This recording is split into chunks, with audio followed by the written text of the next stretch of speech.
Dominic Wagcorn, Sky News in the UK. Thank you for taking my question. You said some time ago that Russia had no intention to invade Ukraine. I think today you said that Russia did not invade Ukraine when it clearly has. You've also said that Russia would not hurt civilians, and thousands have been hurt, their homes destroyed, and it seems now hospitals being attacked. Why should the Ukrainians take you seriously, with all due respect? Why should they believe a word you say and the rest of the world? As for the hospital and maternity wards, I talked about this, but you didn't listen to this, and you're not going to show this. And nobody will say that 3 days ago at the Security Council of the United Nations, we explained what happened to that maternity ward. As for the statements, who is going to do what and who is not going to do what, until the last moment, we wanted to resolve the matter in a diplomatic way. We presented an extensive document on our bilateral agreement with the US and also NATO, and also covered all the questions on European security, including all countries on the continent, including Ukraine. We were told that Ukraine is ours, and we will deal with Ukraine, and we will resolve the future of Ukraine. And we proposed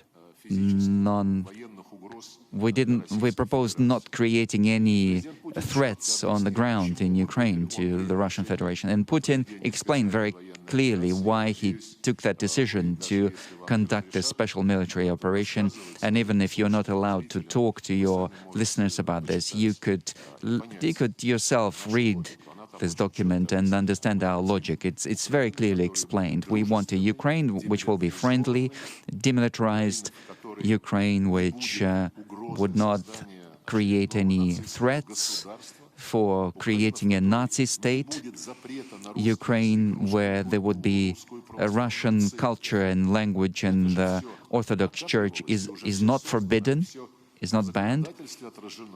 All of that was reflected in their laws, and all our calls, all our attempts to contact with our Western colleagues to influence the Ukrainians on this, they failed. And when the Ukraine passed a law where only Ukrainian is fit for use on the territory of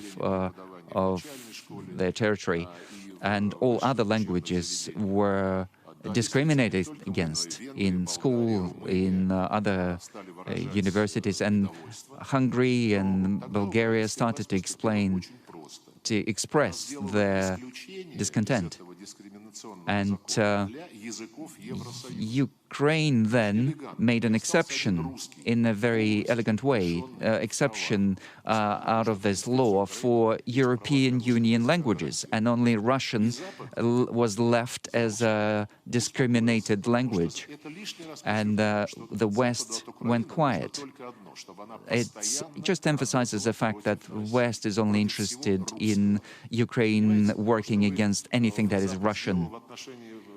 What the West has done in relation to the referendum in Crimea, this is a double standard. There was no referendum in Kosovo, but NATO created a situation where, by bombing Yugoslavia, they created the conditions for Kosovo. And when they wanted independence, the whole West just applauded it and supported it. Why Albanians can do this and Russians can't do this? Albanians in Yugoslavia, they were not just allowed to do this, they were stimulated, they were pushed in that direction. And they had this, the purpose of United Kingdom and other countries was not to have too large a country in the Baltic, in the Balkans, and they have the same goal in relation to Russia.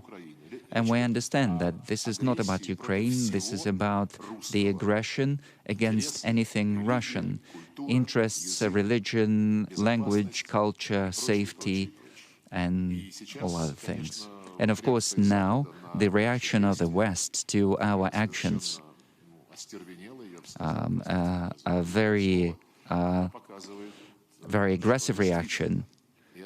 And this is, it really demonstrates the fact that this is a fight for life.